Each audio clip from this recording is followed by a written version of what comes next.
When I survey the evidence of this investigation, I have to tell you, the three of us were shocked that this story did not come out any sooner. There were some emails from 2011 that were sent to a number of people, including some media outlets, with Cindy's story. And I'm not in any way suggesting that God kept this secret, but I am going to suggest to you that He's using this timing as an opportunity for Gateway Church to become what He wants it to be. The independent firm that Gateway Church hired to conduct investigations and find the truth of the scandal that rocked the church involving Pastor Robert Morris and Cindy Clemeshire has released its findings. It's shocking to hear the details released about the investigation, including Pastor Robert Morris and former elders refusing to cooperate with the investigators. Hello, Anointed Ones. Welcome again to another video on Anointed TV, where we bring you uplifting videos and commentaries on the trending news in Christian circles. We are going to show you the full video of Gateway's church statement to the congregation. But before that, here's a brief background to what led to this investigation for our new viewers. Let's dive in. At Gateway Church's sprawling Southlake campus, upbeat worship music beckons congregants into the auditorium at the start of Saturday services. The 4,000-seat auditorium used to be mostly full on Saturdays, but in recent months, seats on the edges and near the back of the room have grown increasingly empty. According to reports, the church's attendance has dropped 22% to 24% since the end of June. The attendance has continued to drop after Gateway's founder and former senior pastor Robert Morris, 63, resigned on June 18th. He resigned after Cindy Clemeshire, 54, accused the well-known evangelist and author a few days earlier of sensually abusing her starting when she was 12 and molesting her over 100 times in the 1980s. Robert Morris confessed to the moral failure and claimed to have gone through a restoration process, which turned out to be false.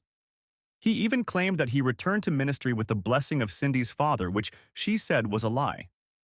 Previously, Pastor Robert mentioned the inappropriate relationship he had with a lady in many of his sermons that he preached at Gateway, and not at any time say that it was a 12-year-old girl.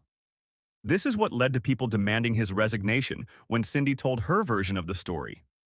According to Cindy Clemeshire, Gateway Church received actual notice of this crime in 2005 when she sent an email directly to Robert Morris's Gateway email address.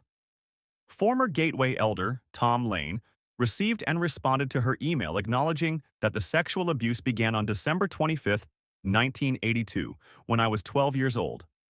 Cindy also claimed that she reached to Robert to try to get some restitution, but instead, she was dismissed.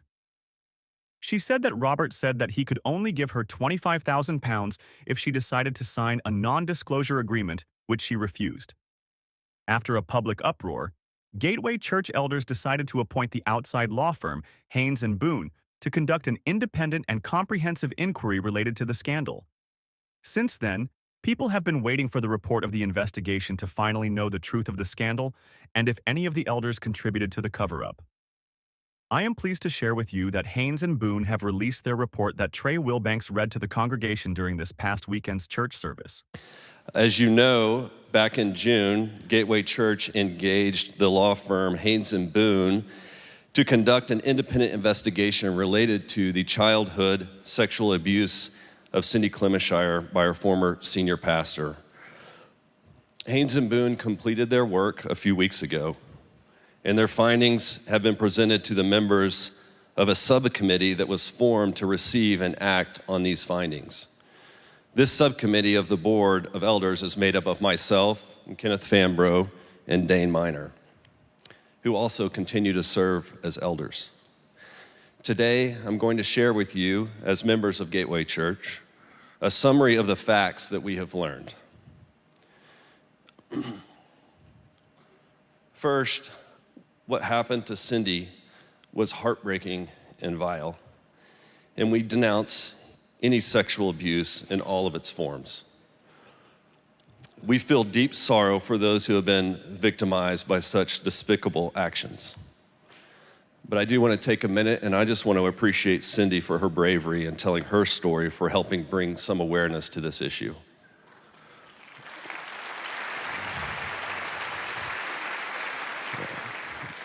she has positively impacted countless lives. And because of her courage, many of us, I believe you too, and the three of us, have had many people come up to us and share their story as a result of her courage. Some of these individuals had never acknowledged their painful experiences to anyone before.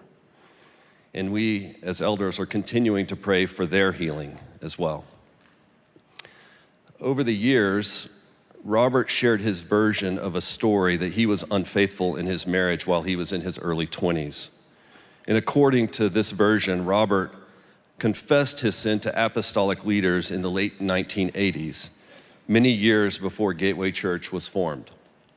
He stepped down from ministry for 2 years and then was restored back into ministry with the blessing of those same apostolic leaders. We as a church knew what our former senior pastor had shared publicly. Many people, including myself, simply believed his version of the story. But on June 14th of this year, Cindy Clemeshire shared her story publicly, clearly stating that she was the one referred to in Robert Morris's story that he had described as a sexual affair. Contrary to his version, Cindy was not a consenting adult, but rather a child of 12 and a victim of sexual abuse. Furthermore, she shared that this sexual abuse happened on multiple occasions over 4.5 years. On that same evening of June 14th, Robert Morris directed Gateway employees to release a statement that intended to minimize the severity of Cindy's claims in one final attempt to hide the truth. As you know, our Gateway Church family was rocked by these revelations. Over the next 48 hours, the elders were able to independently verify critical elements of Cindy's story, enabling us to move swiftly to confront Robert Morris. And when we insisted on meeting with him, he immediately resigned.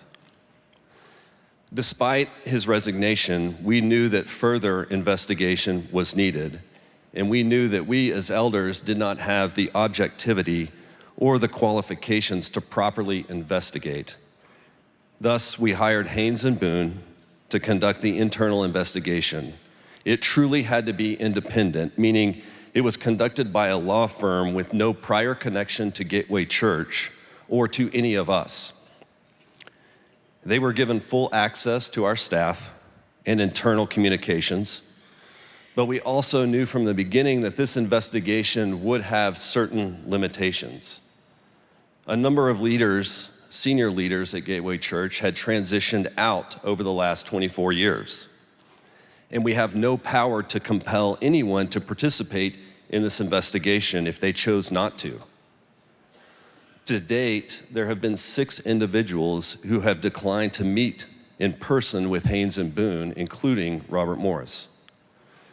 Haynes and Boone has briefed us, and we want to share a summary of the facts of what we learned from their investigation.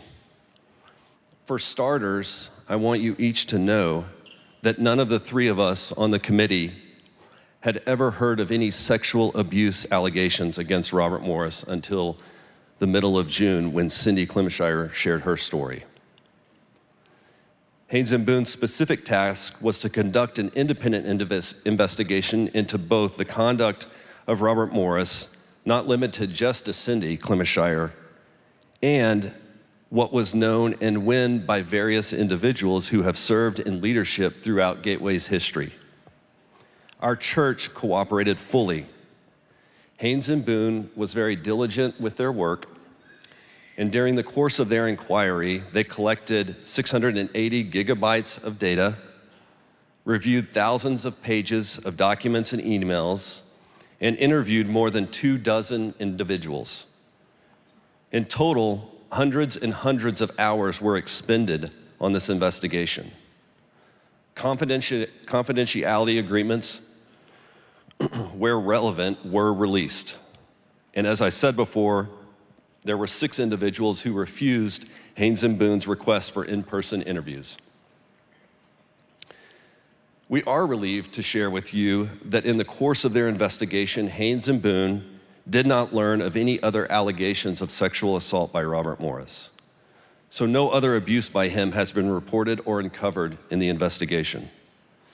At this time, to our knowledge, there are no other victims of Robert Morris beyond Cindy Clemeshire.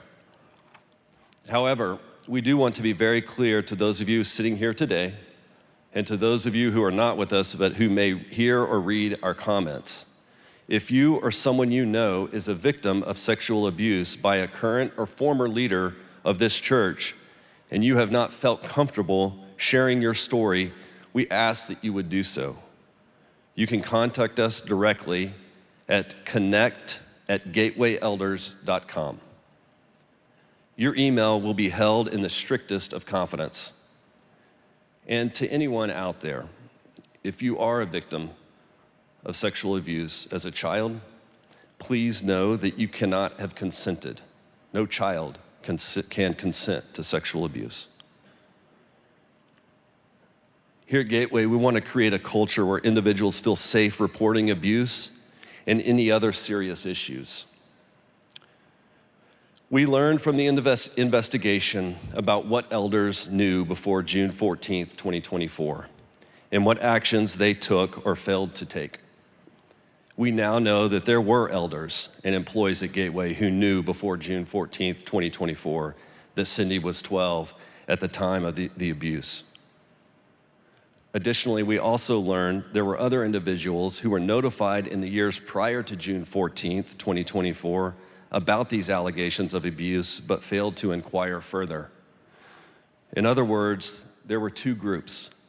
There was one group who knew without a doubt that Cindy was 12 when this abuse began, and there was a second group who knew of allegations of sexual abuse by Robert Morris, who had enough information that they should have led them to ask more questions and inquire further, but they did not.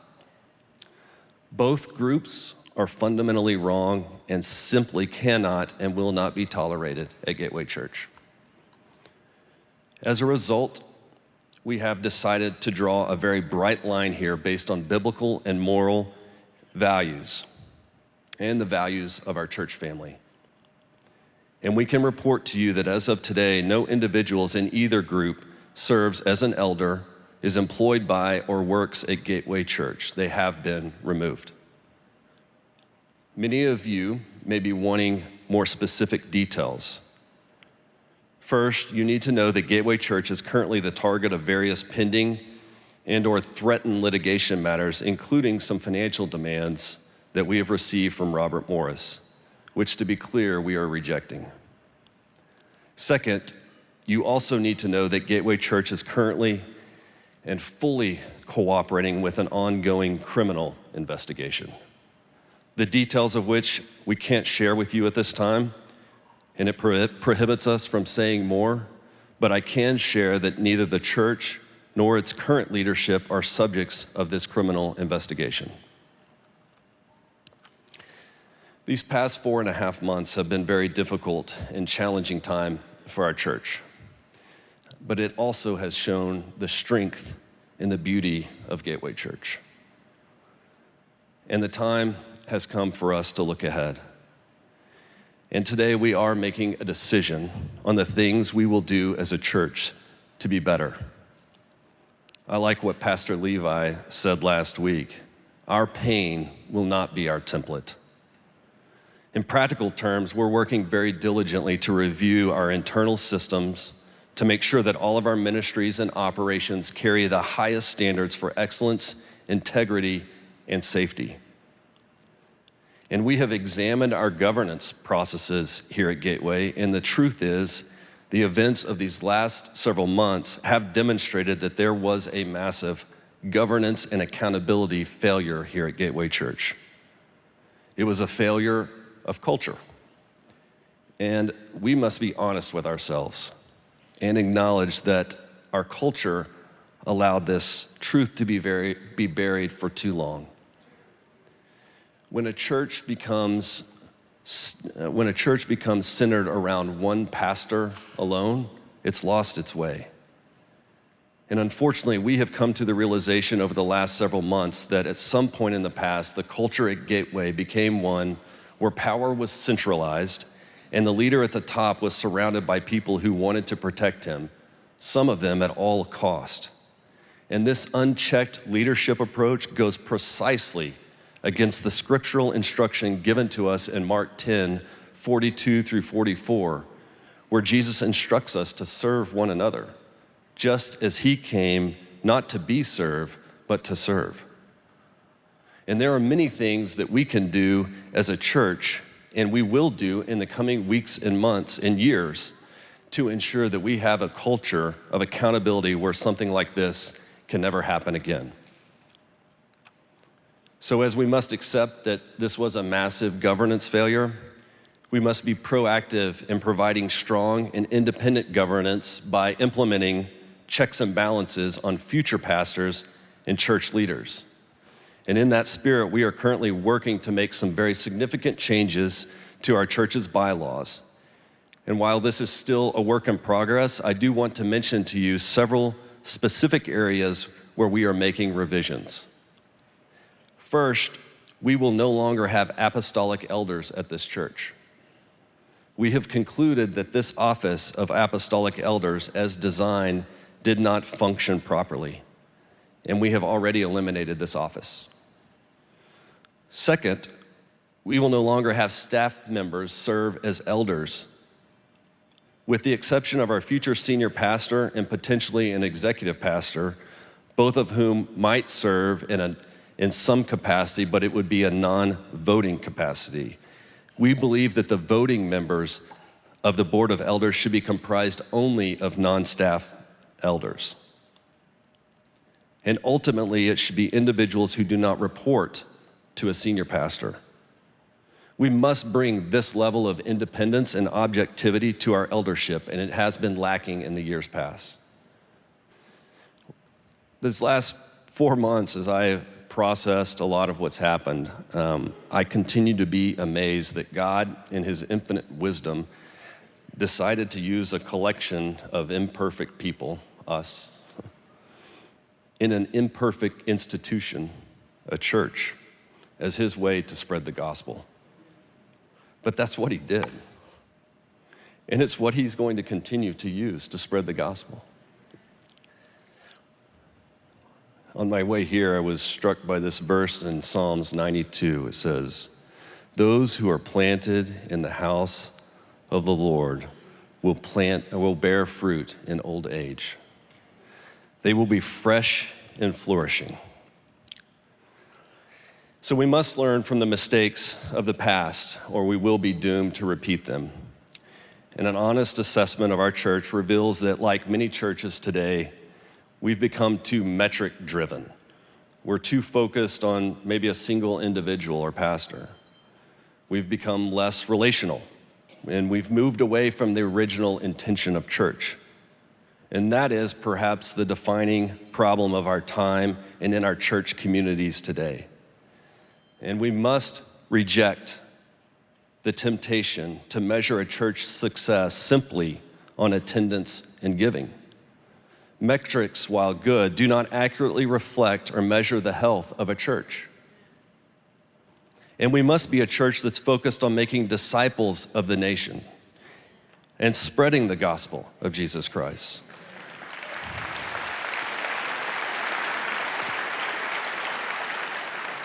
It's shocking to hear the details released about the investigation, including Pastor Robert Morris and former elders refusing to cooperate with the investigators. In the update, Haynes and Boones confirmed that 4 elders knew of Robert Morris's sensual abuse allegations and knew the victim's age. The church said that Robert surrounded himself with people who could not question him and would do anything to protect him. Those elders have been removed. They also encourage anyone who could have been molested by any pastor or staff member of the Gateway Church to come forward and report to them. However, I would want to add that anyone should first report the crime to the police and then report to the church elders due to their history of covering such stories. Church elder Tra Wilbanks said during service that all but 3 of the church's elders either knew Morris had sexual contact with a 12-year-old or received some information about the situation and failed to inquire further. Tra confirmed that they had removed these elders from serving in Gateway. "We have decided to draw a very bright line here. based on biblical and moral values and the values of our church family. And we can report to you that as of today, no individual in either group serves as an elder, is employed by or works at Gateway Church, Wilbanks said to claps from the audience at the megachurch's South Lake campus. A quick check on Gateway's website. Elders Thomas Miller, Galen Lawshe, Kevin Grove, and Jeremy Carrasco were not shown on Gateway's elder page on the church's website. In the summary, Wilbanks praised Cindy Clemeshire's bravery for coming forward with her story, a statement that was met with applause by congregants. He also shared the immediate actions that Robert took to try to save face, including the initial statement that the church released. Robert Morris directed Gateway employees to release a statement that intended to minimize the severity of Cindy's claims in one final attempt to hide the truth, he said. Cindy was not a consenting adult, but rather a child of 12 and a victim of sexual abuse. Morris resigned without meeting with elders who had requested to meet him, and also declined to meet with Haynes Boone during their investigation, Wilbanks said. The church will be revising its bylaws and governance structure, Wilbanks said. In the past, the church was controlled by a group of elders made up of both those on staff at the church in other roles and those with full-time jobs somewhere else. Going forward, all voting members of Gateway's elder board will be non-staffers, Wilbanks said. We must bring this level of independence and objectivity to our eldership, and it has been lacking in the years past, he said. He also noted that to their knowledge, there were no other victims of Robert Morris other than Cindy Clemeshire. What do you think about this report? Has it met your expectations? Let's engage in the comment section. Thanks for watching, everyone. If you enjoyed this video, hit that like button and subscribe for more content. God bless you, Anointed One. I believe in His perfect timing, mercy, and grace. He has graciously given us an opportunity to reset, and return our focus to Him. A few weeks ago, I talked about how I believe God is doing a transformative work here at Gateway. It reminds me of the Israelites being in bondage in Egypt. And for far too long, they had become uncomfortably comfortable with their circumstances. But God had other plans for them. They were even kind of resistant to leave. He had plans to move them to a new home. And as a church, I believe that God is moving us to a new place. Our theology and our beliefs are not changing, but I do believe that God is calling us to change how we practice our beliefs and our calling. And I believe that as a church, we need to be about making disciples of the nations, which is much more difficult to measure. This house needs to be a place where people feel welcome and they can come and experience the love of Jesus. This church, our church needs to be more about just attending a weekly service. It needs to be about doing life together. I know you sense this because these last 4.5 months, this church has come together, I believe, in a very impactful way. Our worship nights, our community nights, you can feel it. It's like a family. Around my house, my wife and I have this saying, usually around our workouts, that we say it's progress over perfection. And I believe that's what He's doing with us.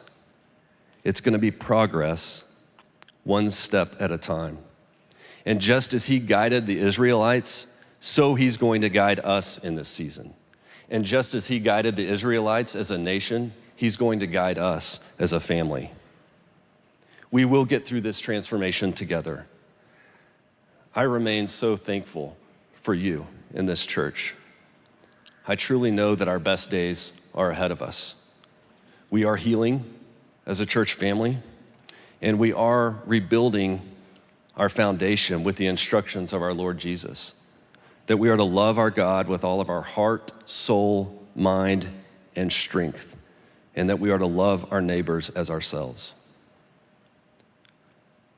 I just want to take a minute and I want to thank you. I want to thank you for your faithfulness. I want to tell you thank you for those of you that have come up to us and told us that you're praying for us. I want to tell you thank you for the encouraging notes that we've received. It's been very sweet. Thank you for your belief in Gateway's future. We believe that God has entrusted us with an important part of building his kingdom. And we do endeavor to be good stewards of that. And we do commit to continually look to him for his guidance in all that we do as we serve you. May God bless you, and may God bless Gateway Church.